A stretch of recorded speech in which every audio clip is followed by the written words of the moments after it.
Le coronavirus et les loups de Wall Street. Le coronavirus, puisqu'il faut l'appeler ainsi, est entré dans la bergerie. Et c'est pas de la petite bière, les amis. Pas un rhume, ni la peste, ni même un anapeste. N'empêche que ça empeste, du coup, pour l'accuser et le préparer, le coup. Fontaine, je reboirais bien un coup. De ton eau, sur les animaux, malades de la peste. Quelques verres, histoire de trinquer, et faire trinquer ceux qui sont dans le coup. Affable, je suis tout oui. La peste, tu dis, c'est un mal? Oui, qui répand la terreur, faisant aux animaux, et pas qu'aux faisant, la guerre, qui, fort heureusement, ne meurent pas tous, juste les faibles.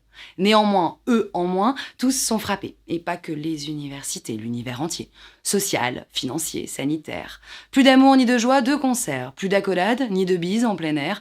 La claque, on n'applaudit pas le spectacle. Mais l'histoire nous apprend qu'en de tels accidents, on fait de pareils dévouements. On écoute le président. Mes chers compatriotes, de ma hauteur, permettez-moi d'en prendre, je crois que le ciel a permis pour nos péchés cette infortune. Voyons sans pester, ni indulgence, l'état de notre conscience. Que le plus coupable de nous se sacrifie. Peut-être obtiendrons-nous la guérison commune. Car qu'avons-nous fait, ô bon Dieu, pour mériter telle pandémie?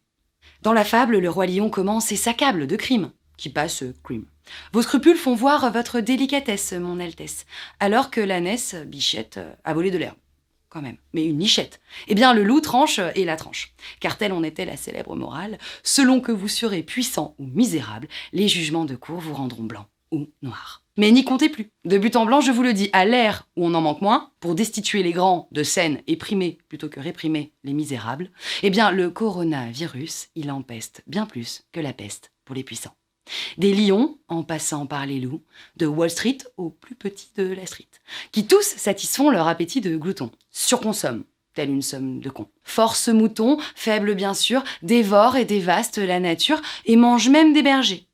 Et leurs activités, c'est la loi du marché. Que leur avait-il fait?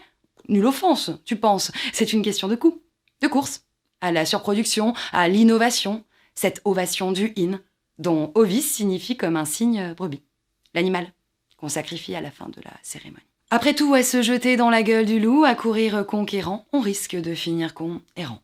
Malade. À tenter de trouver l'indécence après l'indécence pour comprendre cette entrée microbolante du Covid-19 dans notre bergerie.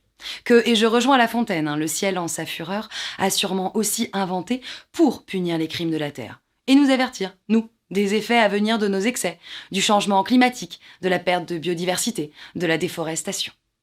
Coudes serrés, plutôt que mains, attention, aux côtés de ces hérons en blouse blanche, chercheurs et tout autre acteur solidaires en même galère, car cette crise sanitaire est planétaire.